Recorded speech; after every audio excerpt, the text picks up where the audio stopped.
Ladies and gentlemen, friends of the forest and followers of truth. Today I want to tell you a story about transformation, about performance, and about power. It's the story of a man who called himself Mystery, but whose real name is Erik von Markovik. A magician, a seducer, and whether he meant to be or not, a pioneer in emotional manipulation. Born in Canada in the 1970s, Erik was drawn to illusion. He started as a stage magician, crafting spectacles that made the impossible feel real. But the trick he's best known for wasn't performed on stage. It was performed in bars, nightclubs, and eventually all across the internet. He created what came to be known as the mystery method, a step-by-step system for picking up women. It wasn't about connection. It wasn't about conversation. It was about control. Erik taught men to approach women not as equals, but as puzzles to solve. Use a nag, a backhanded compliment, to lower her self-esteem. Demonstrate higher value to make her feel lucky just to be talking to you. Create emotional spikes, hot and cold, push and pull until she's hooked. This method gained traction fast. In 2005, journalist Neil Strauss wrote The Game, penetrating the secret society of pickup artists, where he embedded himself in this strange world of seduction as warfare.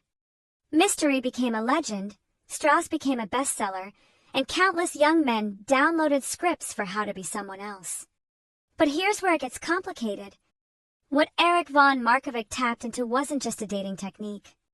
It was a cultural nerve. In a world where men felt disempowered, lonely, or invisible, he offered them a system, a feeling of mastery over something deeply human and often deeply painful: rejection. The problem? It worked too well. And not just in dating. The same techniques Mystery used to control a date, frame control, artificial hierarchy, emotional confusion, are now everywhere. In business, in politics, in influencer culture, in activist spaces. You'll find them in live streams where emotional stories are used to create cults of personality. In social media communities where public shame keeps people silent. In self-help gurus who make you feel broken just so they can sell you the cure. The magician's method became the manipulator's manual.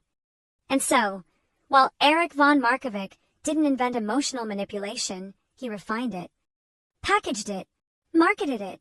He gave it a name, and that name still echoes in algorithmic halls today. So what do we do with that knowledge? We become better magicians.